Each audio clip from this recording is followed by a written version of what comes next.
എസ്.എൻ. Media പ്രവാസ ലോകത്താരം ഇന്നത്തെ നമ്മുടെ അതിഥി പ്രവാസികളുടെ പ്രിയപ്പെട്ട ജീവകാരുണ്യ പ്രവർത്തകനായ മിസ്റ്റർ കല്ലൂക്കയാണ്. അസ്സലാമു അലൈക്കും അസ്സലാം. നിങ്ങളെല്ലാവരും കല്ലൂക്ക കല്ലൂക്ക എന്നാണ് വിളിക്കുന്നത്. എന്താണ് നിങ്ങളുടെ യഥാർത്ഥ പേര്? അതെല്ലാവർക്കും ഒരു ഡൗട്ടുള്ള കാര്യമാണ്. ഞാൻ 93-ലാണ് ഇവിടെ വന്നിരിക്കുന്നത്. അപ്പോൾ ദോഹ ജദയിൽ ഞങ്ങളെ സുഹൃത്തുക്കൾ ഒന്നിച്ച് ഞങ്ങൾ ബാച്ചിലർ റൂമിൽ താമസിക്കുന്ന സമയത്ത് ഇവിടെ ഖത്തറികളൊക്കെ ഖാലിദിനെ ഖല്ലൂദ് എന്നാണ് വിളിക്കുക.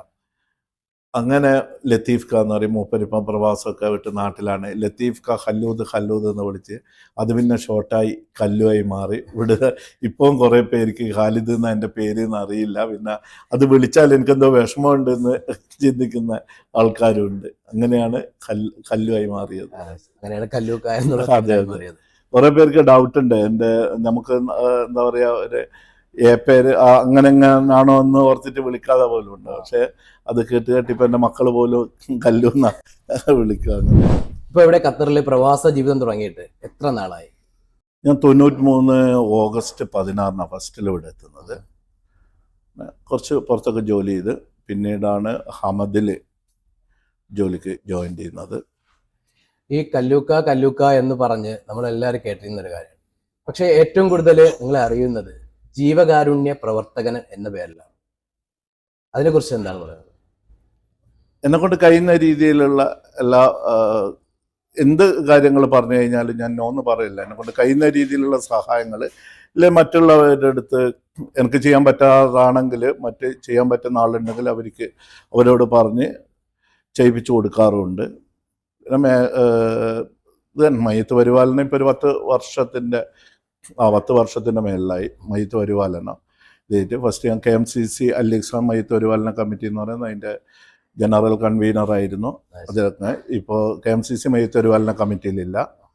ഇപ്പോൾ ഞങ്ങളൊരു കൂട്ടായ്മ ഉണ്ട് ഇവിടെ ഒരു 3 വർഷമായിട്ടുള്ള ക്യൂമാക്സ് എന്ന് പറയുന്ന അതിൻ്റെ പ്രസിഡൻ്റാണ് ഞാൻ.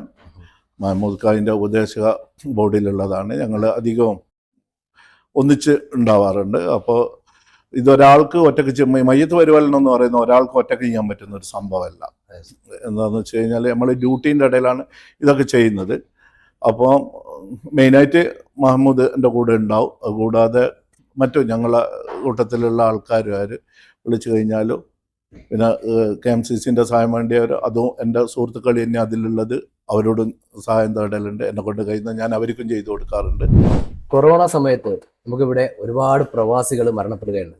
അപ്പോൾ അവരെ നമുക്ക് നാട്ടിലേക്ക് അയക്കാൻ പറ്റിയിട്ടുണ്ടോ? ഇല്ല, ഫസ്റ്റിലൊന്നും അയക്കാൻ പറ്റിയിട്ടില്ല. പിന്നെ ഫസ്റ്റിലൊക്കെ ഫ്ലൈറ്റിലായിരുന്നു എന്ന് എനിക്കറിയായിരുന്നു.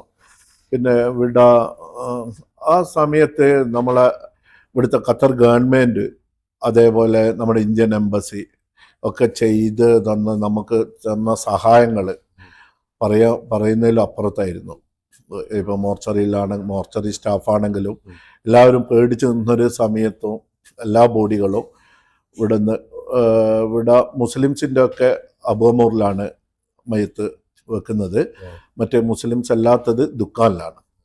അപ്പോൾ അവിടെയും നമ്മൾ പോയിട്ട് എല്ലാ കർമ്മപ്രകാരവും ചെയ്തിട്ടുണ്ട്. അപ്പം നമ്മുടെ ഇവിടെ പ്രവാസി ആയിട്ട് ഒരാൾ മരണപ്പെട്ട് കഴിഞ്ഞാൽ നാട്ടിലേക്ക് അയക്കാനുള്ള പ്രിക്കോഷൻസ് എന്തൊക്കെയാണ്? ഒരാളും മരിക്കുന്നത് പുറത്ത് ഹോസ്പിറ്റലിൽ നിന്നാണ് മരിക്കുന്നതെങ്കിൽ നമുക്ക് കുറച്ചും കൂടി ഈസിയാണ്. പിന്നെ ഇവിടെ അടക്കം ചെയ്യാനും കുറച്ചും കൂടി ഈസിയാണ്. അതല്ല ഹോസ്പിറ്റലിൽ നിന്നല്ല പുറത്ത് വീട്ടിൽ നിന്നോ റൂമിൽ നിന്നാണോ മരിക്കുന്നതെങ്കിൽ നമുക്ക് പോലീസ് ക്ലിയർ. അപ്പം നമ്മൾ 999 വിളിക്കുന്ന സമയത്ത് ആംബുലൻസും പോലീസും എല്ലാം വന്ന് അപ്പോൾ റൂമിലുള്ള റൂംമേറ്റോ ആരാന്ന് വെച്ച് കഴിഞ്ഞാൽ ആ പോലീസ് സ്റ്റേഷനിൽ പോയിട്ട് അവരുടെ കാര്യങ്ങളെല്ലാം പറഞ്ഞതിന് ശേഷം അവർ മോർച്ചറിലേക്ക് പേപ്പർ അയച്ചതിന് ശേഷം ഫോറൻസിക് ഡോക്ടർ വന്ന് ബോഡി സർട്ടിഫൈ ചെയ്തതിന് ശേഷം നമുക്ക് ഡെത്ത് നോട്ടിഫിക്കേഷൻ തരും.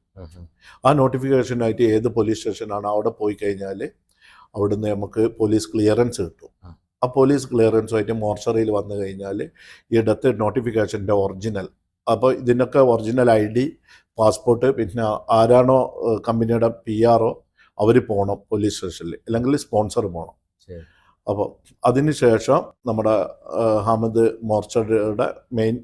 മോർച്ചറിയുടെ പുറകിൽ തന്നെ ഹിദ്മാത്തിൽ ഇൻസാനിയ ഹ്യൂമാനിറ്റേറിയൻ സർവീസ് ഓഫീസിൽ അവിടെ നമ്മൾ പോയി ഫസ്റ്റ് കൗണ്ടറിൽ അവിടെ ഒരു ഫോം ഉണ്ട്, അത് രജിസ്റ്റർ ചെയ്ത് ID യും പാസ്പോർട്ടും കൊടുത്തു കഴിഞ്ഞാൽ നമുക്ക് അവിടുന്ന് അവർ രണ്ടാമത്തെ കൗണ്ടറിൽ കൊടുത്ത് ഹെൽത്ത് കൗണ്ടറിൽ കൊടുത്ത് അവിടുന്ന് ഡെത്ത് സർട്ടിഫിക്കറ്റ് ഇഷ്യൂ ചെയ്ത് തരും. 3 കോപ്പിയാണ് തരിക. പിന്നെ എംബാമിങ് സർട്ടിഫിക്കറ്റ് ഇതും തന്നതിന് ശേഷം നമ്മുടെ അഹമ്മദ് എമിഗ്രേഷൻ ഡിപ്പാർട്ട്മെൻറ്റ്, കാർ പാർക്കിങ്ങിലുള്ള അഹമ്മദ് ഹോസ്പിറ്റലിൻ്റെ എമിഗ്രേഷൻ ഡിപ്പാർട്ട്മെൻറ്റിൽ ചെന്ന് കഴിഞ്ഞാൽ അവിടുന്ന് നമുക്ക് ബോഡി ട്രാൻസ്ഫറിനുള്ള ലെറ്റർ ഉണ്ട്, MOHൻ്റെ. ആ ലെറ്ററും പിന്നെ വിസ ക്യാൻസൽ ചെയ്ത് ആ പേപ്പറും തരും. അതിന് ശേഷം നമ്മൾ എംബസി പോവാം. എംബസിയിൽ രജിസ്റ്റർ ചെയ്യുമ്പോൾ ഇന്ത്യൻ എംബസി ആകുമ്പോൾ ഫാമിലിയുടെ ഒരു ലെറ്റർ വേണം, കമ്പനിയുടെ ലെറ്റർ വേണം. അത് ഇവരെ ഫൈനൽ സെറ്റിൽമെൻറ്റ് കാര്യങ്ങളൊക്കെ ഇത് ചെയ്യും. ബോഡിയൊക്കെ ഞങ്ങൾ അയക്കുക എന്നുള്ള ഇതിന് ഇത്രയും 2 ലെറ്ററും കൊണ്ട് ഇന്ത്യൻ എംബസി പോയി കഴിഞ്ഞാൽ അവിടുന്ന് നമുക്ക് ഉള്ള ഡോക്യുമെൻറ്റ്സ് കിട്ടിക്കഴിഞ്ഞാൽ പിന്നെ നമ്മൾ കാർഗോ ഡിപ്പാർട്ട്മെൻറ്റിൽ ഏത് എയർലൈൻസിനാണോ നമ്മൾ വിടുന്നത് പോയി കാർഗോ ബുക്ക് ചെയ്തതിന് ശേഷം ഫസ്റ്റിൽ പോയ ഓഫീസ് ഹെൽത്ത് ഡിപ്പാർട്ട്മെൻറ്റ് പോയി കഴിഞ്ഞാൽ അവർ നമുക്കിതൊരു 5 സെറ്റ് നമ്മളെ കയ്യിൽ തരും. 5 സെറ്റ്, ഒന്ന് മോർച്ചറി, പിന്നെ രണ്ടാമത് ഒന്ന് എയർപോർട്ട് എമിഗ്രേഷൻ, എയർപോർട്ട് കാർഗോ, നാട്ടിലെ എയർപോർട്ട് ഏത് എയർപോർട്ടാണോ ഇന്ത്യൻ്റെതാണ്, ഓരോ രാജ്യത്തും ഓരോ പ്രൊസീജിയറാണ്, പിന്നെ ഫാമിലിക്കുള്ളത്.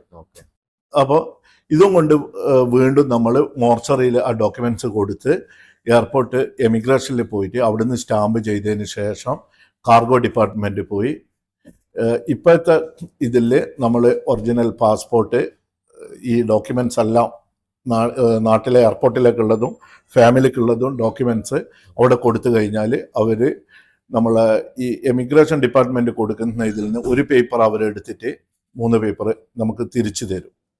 ആ പേപ്പർ അവിടുന്ന് കസ്റ്റംസുകാർ സൈൻ ചെയ്തിട്ട് നമുക്ക് തിരിച്ചു തരും. അതുകൊണ്ട് വീണ്ടും നമ്മൾ മോർച്ചറിയിൽ വന്ന് ബോഡി പാക്ക് ചെയ്ത് ആംബുലൻസ് ഡ്രൈവർ എടുത്ത് ആംബുലൻസിൽ നമ്മൾ വിടുകയാണ് ചെയ്യാറ്. ശരിക്കും പറഞ്ഞാല് ഇതൊരു ഭാരിച്ച ഉത്തരവാദിത്വം തന്നെയാണ്. കാണുന്നത് പോലെ അല്ല നമുക്കൊരു മയ്യത്തെ നാട്ടിലേക്ക് എത്തിക്കുക എന്ന് പറയുന്നത്. ഒരു ഓഫീസിൽ തന്നെ 2 പ്രാവശ്യം ഇമിഗ്രേഷൻ ഡിപ്പാർട്ട്മെന്റ്, എംബസി, അതുകൂടാതെ എയർപോർട്ട് എമിഗ്രേഷൻ, കാർഗോ, ഇതൊക്കെ കഴിഞ്ഞ് 5 മണിക്കൂറിന് മുമ്പാണ് എയർപോർട്ട് മോർച്ചറിയിൽ വന്നിട്ട് നമ്മളിത് പാക്ക് ചെയ്ത് വിടുന്നത്. ഇപ്പൊ നമുക്ക് മയ്യത്ത് നാട്ടിലേക്ക് അയക്കുമ്പോൾ ഈ എയർലൈൻസ് നമ്മളെ പല രീതിയിൽ ഫെയർ ഈടാക്കുന്നുണ്ട്. അത് കിലോ അനുസരിച്ചാണോ അവർ ഈടാക്കുന്നത്, അതെ മയ്യത്തിനാണോ പൈസ ഈടാക്കുന്നത്? മയ്യത്തിനാണ്. ഇവിടെ കിലോ കണക്കാക്കിയിട്ടൊന്നുമില്ല. പക്ഷെ അതിൽ ഏറെ ബില്ലിൽ അവര് കിലോ മെൻഷൻ ചെയ്യും, അല്ലാതെ മെൻഷൻ ചെയ്യുന്നതാണ്. അല്ലാതെ അതിപ്പോ വെയിറ്റ് മെൻഷൻ ചെയ്താലും കുറച്ച് കൂടുതൽ ഉണ്ടെങ്കിലൊന്നും എന്ത് ചെയ്യില്ല, എക്സ്ട്രാ പൈസയൊന്നും നമ്മൾ ഈടാക്കുന്നില്ല. അത് ഏകദേശം എല്ലാ ഫ്ലൈറ്റിനും ഏകദേശം ഒരേ ചാർജ് തന്നെയാണ് വരുന്നത്. ശരിക്കും ഈ കല്ലുക്കട നാട് എവിടെയാണ്? ഞാൻ കോഴിക്കോട് ജില്ല നാദാപുരം എന്ന് പറയുന്ന സ്ഥലം, പുറമേരി എന്ന് പറയുന്ന സ്ഥലത്തായിരുന്നു. അവിടെ നിന്ന് മാറി നാദാപുരം കല്ലാച്ചി 9 കണ്ടോ എന്ന് പറഞ്ഞ സ്ഥലത്തേക്ക് താമസം മാറി. വീട്ടിലാരൊക്കെയുണ്ട്? വീട്ടിലെ ഉമ്മ, പിന്നെ വൈഫ്, 4 മക്കളാണ്. ഒരു മൂത്ത മകൻ ഇവിടെ ഉണ്ട്, റാസ്ലഫാല് വർക്ക് ചെയ്യുന്ന, അൽക്കോറിലാണ് താമസിക്കുന്നത്. എൻ്റെ വൈഫും ഇവിടെയാണ് ഉള്ളത്. അൽഹംദുലില്ലാഹ്. പിന്നെ എപ്പോഴും കല്ലുക്കാട് കൂടെ മഹ്മൂദ് എന്ന് പറഞ്ഞ ഒരാൾ കൂടെ ഉണ്ടാവും. അത് ടിക്ടോക്കിലൊക്കെ നമ്മൾ കാണാറുണ്ട്. അദ്ദേഹത്തിനെ കുറിച്ചൊന്ന് പറയാം. മഹമ്മൂദ് ഖാൻ എന്നെ കാണാതാക്കിയതാലും ഞാൻ വിളിക്കുക എന്താന്ന് വെച്ച് കഴിഞ്ഞാല് ഞാനിപ്പോ ഒരു ചെറുതാന്ന് ഞങ്ങളിപ്പോ കുറെ വർഷം, ഒരു 5 വർഷത്തിന്റെ മേലെ അല്ലേ, 5 വർഷത്തിന്റെ മേലെ ഞങ്ങൾ പരിചയപ്പെട്ടിട്ട്. പിന്നെ ഞങ്ങൾ ഈ കൊറോണ സമയത്തൊക്കെ ഞങ്ങൾ ഒന്നിച്ച് തന്നെയാണ് ഒരുപാട് കാര്യങ്ങള്. നമ്മൾക്ക് എന്താന്ന് വെച്ച് കഴിഞ്ഞാല് മൂപ്പറ് അങ്ങനെയല്ല, മൂപ്പറും ഫ്രീ ആണ്, അപ്പൊ ഞങ്ങൾ ഒന്നിച്ച് തന്നെയാണ് ഉണ്ടാവാറ്. അപ്പൊ എന്ത് കാര്യങ്ങൾ, മയ്യത്തിന്റെ കാര്യങ്ങൾക്ക് തന്നെ അന്ന് ഞാൻ KMCCയിലെ മയ്യത്ത് ഒരുപാലിന് ഉള്ള സമയത്ത് മൂപ്പർ എൻ്റെ കൂടെ എല്ലാ കാര്യങ്ങൾക്കും ഉണ്ടാവും, ഇപ്പോഴും ഉണ്ടാവും. എല്ലാ കാര്യങ്ങളിലും ഫ്രീ ആവുന്ന സമയത്ത് ഞങ്ങൾ ഒന്നിച്ച് തന്നെ ഉണ്ടാവാറുണ്ട് അധികം. പിന്നെ ഞങ്ങൾ ഇപ്പം ക്യൂമെക്സ് എന്ന് പറയുന്ന ഞങ്ങളെ സംഘടനന്റെ ഒന്നിച്ച് ഞങ്ങൾ ഇതേപോലെ ഞങ്ങളൊരു 2-3 ആൾക്കാർ ഇരുന്ന് ഒരു ഇത് വന്നൊരു സംഘടനയാണ് ക്യൂമെക്സ് എന്ന് പറയുന്നത്. ഇതിൽ രാഷ്ട്രീയവും മതവും ഒന്നുമില്ല. ഞങ്ങള് എല്ലാ രാഷ്ട്രീയക്കാരും ഉണ്ട്, എല്ലാ മതസ്ഥരും ഉണ്ട്. അതുപോലെ ഞങ്ങൾ ഡെഡ് ബോഡീൻ്റെ കാര്യത്തിലും രാജ്യക്കാരും ഒന്നുമില്ല. ഒരു പ്രാവശ്യം ഞാനും മഹമ്മൂദും ഒന്നിച്ച് നിൽക്കുന്ന സമയത്ത് ഒരു ബംഗ്ലാദേശ് സ്വദേശീൻ്റെ 3 മാസമായിട്ട് മോർച്ചറി കിടക്കുമായിരുന്നു ബോഡി.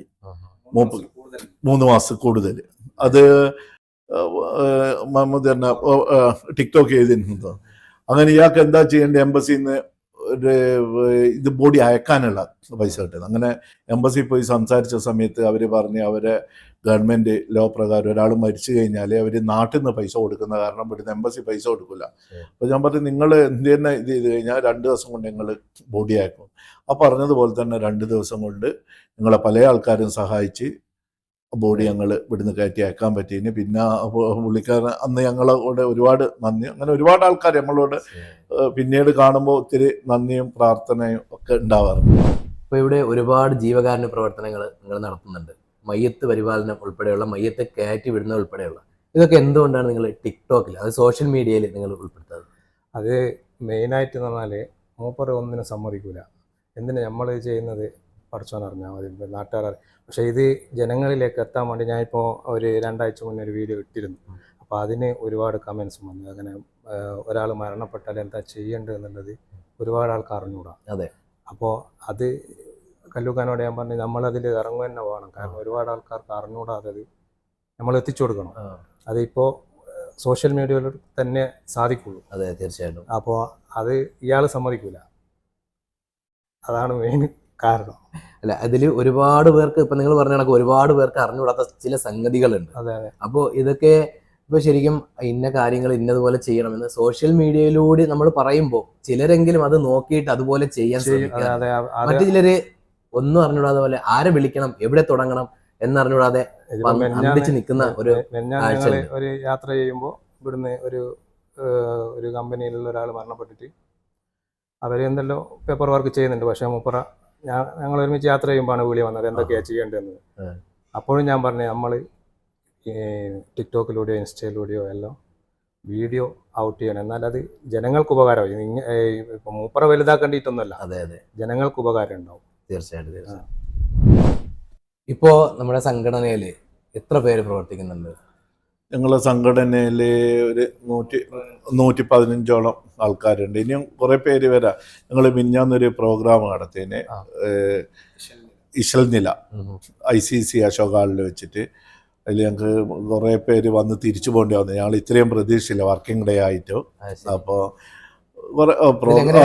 മെമ്പർഷിപ്പ് എടുത്തുകൊണ്ടാണ് നിങ്ങൾ ആളിനെ കൊണ്ടുവരുന്നത്? അതെ, മെമ്പർഷിപ്പ് ഒരു 10 റിയാലേ മേടിക്കുന്നുള്ളൂ. പിന്നെ പല സ്ഥാപനങ്ങളും ഞങ്ങളെ മെമ്പർമാർക്ക് 10%, 15% ഡിസ്കൗണ്ട്, ക്ലിനിക്കുകൾ, റെസ്റ്റോറൻറ്റുകൾ ഒക്കെ തരാറുണ്ട്. ഞാനാണ് ഇവരൊക്കെ കൂടി പിടിച്ച് തന്നെയാണ് പ്രസിഡന്റ് ആക്കിയത്. ഷാഫിയാണ് ജനറൽ സെക്രട്ടറി, അർഫാത്ത് ആണ് ട്രഷറർ ഞങ്ങളിതിൽ. മറ്റ് ഇതേപോലെ ഇന്ന് നിങ്ങൾ വരുമ്പോൾ കണ്ടില്ലേ, ഞങ്ങള് ചില സമയത്ത് ഞങ്ങളെല്ലാവരും കൂടി ഒന്ന് ഒത്തൊരുമിക്കോ, ഒന്നിച്ച് ഭക്ഷണം കഴിച്ച് അങ്ങനെ. പിന്നെ നമ്മൾ ഇവിടെ എല്ലാം നമ്മൾ മറ്റുള്ളവർക്ക് വേണ്ടി മാത്രം ചെയ്യുന്ന, നമ്മൾ അത്യാവശ്യം ഒരു എൻജോയ്മെന്റ് ഇങ്ങനെയുള്ള പരിപാടികൾ അതും ഞങ്ങൾ ചെയ്യാറുണ്ട്. ഒറ്റ കാര്യം കൂടി ചോദിക്കാം, ഈ ജീവകാരുണ്യ പ്രവർത്തനം കൊണ്ട് സാമ്പത്തിക നേട്ടം എന്തെങ്കിലും നിങ്ങൾക്കുണ്ടോ? ഞങ്ങൾ സാമ്പത്തിക നേട്ടത്തിനല്ല, പല അറബികൾ പോലും നമ്മളെടുത്ത് ചോദിക്കും ഇത്തിരിയാണ് നിങ്ങളെ ചാർജ് എന്നുള്ളത്. ആരോടും നമ്മൾ ഒരു പൈസ മേടിച്ചിട്ടല്ലേ ഇത് ചെയ്യുന്നത്, പടച്ചവൻ്റെ അടുത്ത് നിന്ന് കിട്ടുന്നത്. ഇപ്പം നിങ്ങൾ എന്തെങ്കിലും സാമ്പത്തികമായിട്ടൊരു സഹായം ചെയ്യുകയാണെങ്കിൽ അതിനൊരു പരിമിതി ഉണ്ട്. പടച്ചവൻ തരുമ്പോൾ അതിനൊരു പരിമിതി ഇല്ലല്ലോ. ഒരുപാട് ആൾക്കാർ ഡെഡ് ബോഡി എല്ലാം അയക്കാൻ വേണ്ടിയിട്ട് എന്ത് പൈസ വേണം. ഇന്നത്തെ ഡേറ്റ് വരെ ഇവിടുന്ന് ഒരു ഡെഡ് ബോഡിയും പൈസ ഇല്ലാത്തതിൻ്റെ പേരിൽ പോവാതെ ആയിട്ടില്ല. ഒരുപാട് സുഹൃത്തുക്കൾ, ഒരുപാട് ആൾക്കാർ ഇവിടെ കണ്ടു കഴിഞ്ഞാലോ നമുക്ക് ചിലപ്പോൾ അവരെ ഓർമ്മ ഉണ്ടാവില്ല. അവർ നമ്മളെ അടുത്ത് വന്ന് ഭയങ്കര സ്നേഹത്തോടു കൂടി സംസാരിച്ച് ഇന്നയാൾ മരിച്ചപ്പോൾ അവരെ മയ്യത്ത് നിങ്ങളായിരുന്നു ചെയ്തു തന്നത്, അല്ലെങ്കിൽ ആ സമയത്ത് നിങ്ങളുണ്ടായിരുന്നു എന്ന് പറഞ്ഞിട്ട് ആ വാക്കുകളോ പ്രാർത്ഥന കൊണ്ട് നമ്മളെ ആയുസ്സും നമ്മളെ ആപത്തിൽ നിന്നൊക്കെ രക്ഷപ്പെടുത്തുന്നല്ല. അതെനിക്ക് ഒരുപാട് പ്രാവശ്യം എൻ്റെ അനുഭവത്തിൽ എനിക്ക് ഉണ്ടായിട്ടുണ്ട്. അത് തന്നെയാണ് എൻ്റെ ഏറ്റവും വലിയ നേട്ടം. എന്തായാലും പ്രവാസികൾക്ക് അറിഞ്ഞുകൂടാത്ത ഒരുപാട് കാര്യങ്ങൾ പറഞ്ഞു തന്നത്. ഇനിയും മുന്നോട്ട് ഇതുപോലുള്ള നല്ല നല്ല പ്രവർത്തനങ്ങൾ കാഴ്ചവെക്കാനും നിങ്ങൾക്ക് ദൈവം അനുഗ്രഹിക്കട്ടെ. അതുപോലെ നിങ്ങളെ പോലെ നല്ലൊരു സുഹൃത്തിനെ കിട്ടിയതിൽ. അത് മാത്രമല്ല, ഒരുപാട് ആൾക്കാരുടെ സഹായം എൻ്റെ ഒറ്റൊരു ഇതുകൊണ്ടല്ല. ഒന്ന് എംബസി, മോർച്ചറി സ്റ്റാഫ്, മറ്റ് അല്ലാത്ത ഒരുപാട് ആൾക്കാർ. ഈ പേര് പറയാനോ, നിങ്ങൾ ചിലപ്പോൾ ഒരു ഡെഡ് ബോഡിയുടെ ആവശ്യത്തെ എന്നെ മാത്രമേ കാണുന്നുണ്ടാവും. ചിലപ്പോൾ അതിൻ്റെ പിന്നിൽ മഹമ്മൂദ്, മറ്റുള്ള ഒരുപാട് ആൾക്കാർ മറ്റ് ഞാൻ ചെയ്യുന്നതിലും കൂടുതൽ കാര്യങ്ങൾ ചെയ്തിട്ടായിരിക്കും ഈ ബോഡി പോകുന്നത്. അപ്പോൾ എല്ലാവരുടെ അടുത്തും പറയുക ഞാൻ മാത്രമല്ല, ഇത് കുറേ പേര് കൂടിയിട്ടാണ് ഇത്. ഞാൻ ഫസ്റ്റ് തന്നെ നിങ്ങളുടെ അടുത്ത് പറഞ്ഞില്ല, ഒരാൾക്ക് തനിച്ച് ഇതൊന്നും ചെയ്യാൻ പറ്റില്ല. പിന്നെ ഞങ്ങളെ ഈ കൂട്ടായ്മയൊക്കെ തന്നെ ഒരുപാട് കാര്യം, ഇവിടുന്ന് ഒരു പേഷ്യൻറ്റിനെ ഞങ്ങൾ ടിക്കറ്റ് എടുത്ത് 1-2 പേഷ്യൻറ്റിനെ അയച്ചു കൊടുത്ത് നാട്ടിലേക്ക് വിടാൻ പറ്റി. ഒരുപാട് കാര്യങ്ങൾ ഞങ്ങൾ ഈ കൂട്ടായ്മ കൊണ്ട് ചെയ്യാൻ പറ്റുന്നുണ്ട്. പിന്നെ ആരുടെ അടുത്ത് ഞങ്ങളുടെ അടുത്ത് ഇങ്ങോട്ട് പറയും എന്താവശ്യങ്ങളുണ്ടെങ്കിലും ഇങ്ങനെ രോഗികളെ അയക്കാൻ, അത് മലബാർ ജ്വല്ലറി ഒരു പ്രാവശ്യം ടിക്കറ്റ് തന്നതിന്, അങ്ങനെ പല ആൾക്കാരും സഹായം കൊണ്ടാണ്. അല്ലാണ്ട് നമ്മളെ ചെറിയ സാലറിയും കാര്യങ്ങളും നമുക്ക് 1-2 അല്ലേ ചെയ്യാൻ പറ്റുള്ളൂ. എന്തായാലും ഒരുപാട് സന്തോഷം നിങ്ങളുടെ വിലപ്പെട്ട സമയം നമുക്ക് വേണ്ടി തന്നതിന്. Thank you. കാണാം. ഓക്കെ, അസ്സലാമു അലൈക്കും.